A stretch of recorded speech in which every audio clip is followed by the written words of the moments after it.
Here with reaction, former Trump Chief of Staff Mark Meadows, along with former senior advisor to President Trump, Stephen Miller. Mark Meadows, we start with you. Look, socialism always fails. The new Green Deal would always fail. Getting rid of energy independence would always fail. Open borders amnesty will fail. Now you see how the world is not showing, well, Joe, any respect. That's scaring me. Well, it's scaring me, too. I talked to President Trump this afternoon, and when we looked at what's happening in the job market, the fact that you have more help wanted signs out than perhaps is healthy for the economy. I can tell you where we need a help wanted sign. It's at 1600 Pennsylvania Avenue. They need some help and some decision makers there because they're not in control of the border. They're not in control of the job market. They're not in control of our international relationships with China and Russia. And quite frankly, they're not even in control of their own narrative as they put it up. Congresswoman Tlaib's talking about shutting down DHS, but yet at the same time, they're talking about we're going to hire new IRS agents or perhaps send people door to door to check on vaccines. I mean, come on. It is just beyond belief that progressives would go this far to the left that quickly. And what is the net result of this? Where do you see this going, Stephen Miller? No president in history has been dealt a better hand on day one than President Biden. Think about what President Trump left him and what it's become. He left him a Middle East that was at the dawn of a new peace, the most secure border in American history, energy abundance. We had more energy than we knew what to do with. We had an economy that was primed to roar. We had a viable path towards a peace in Afghanistan. All of this and more was left at the doorstep for Joe Biden. And what do we have?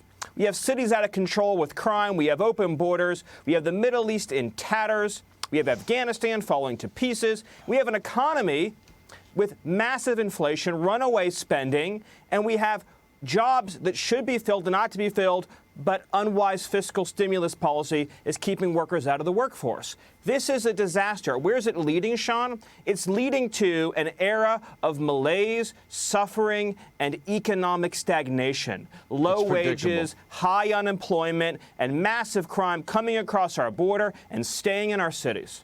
Let me ask you this. The Trafalgar Convention of States poll that came out this week, Mark, 57% of Americans don't think Joe's in charge. 58% of independents, a third of Democrats don't think he's running the show. Pretty amazing because outside of this little 1 hour we have here and a couple of other hours on Fox and some of us in talk radio, the rest of the media is hiding Joe's cognitive struggles.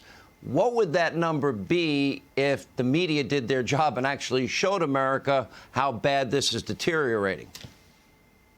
Well, I think the economy is already showing the signs that no one's in charge. And if you really looked at an accurate poll, and if the broader spectrum of the media would actually cover this, what you would see is the tough questions fail to get answered by Joe Biden. And when he tries to answer them, he really stumbles all over his words. You know, if it's something more difficult than his favorite color or actually flavor of ice cream, he has a real tough time answering it.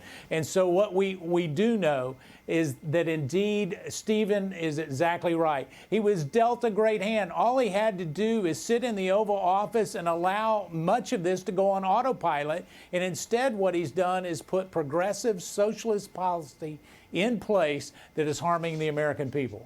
And, Stephen, you got China. They're talking about reunification. I can't imagine them saying this with Taiwan well, they wouldn't. Right now. They wouldn't have said it under President Trump. You know that, Sean. They wouldn't, because they had a fear and respect. They feared Donald Trump and they respected him. Whether you're talking about the Taliban, whether you're talking about the drug cartels, whether you're talking about the communist regime in China, they're all on the march. They're all on the run, because they don't respect this president, they don't respect this administration, and they know that no one's in charge. And in fact, they know that these socialist Marxist policies are going to lead to a steep American decline, if not reversed. Liberals won't believe me, Mark Meadows. I wish I was wrong in pointing out that this guy is a cognitive mess. I really do, for the sake of the country and, frankly, the sake of the world. But under Donald Trump, I can't imagine that the Chinese would be talking about reunification with Taiwan. I can't imagine the Chinese and Russians supplying the Iranians weapons to fight their proxy wars in the Middle East. I can't imagine under Donald Trump that Iran would have the guts to start the enrichment of uranium once again. I can't imagine any of those things happening because I think they feared Donald Trump. Well, they did fear him, and they had every right to, because he was willing to call them out. And we've gone on this apology tour once again abroad, this appeasement tour, and appeasement never works. Our enemies respect power, and that's what Donald Trump would show them, and they're getting exactly the other. They're getting a tulip and a carnation instead of tough rhetoric, and yet the progressives were all afraid that Donald Trump was going to lead us into a war, and exactly the opposite happened. We had a more peaceful Middle East, as Stephen pointed out, under President Trump than ever before. And Yes, they were Donald Trump offended was by the peace president because he understood peace through strength. He could bring our boys home from overseas because we were strong.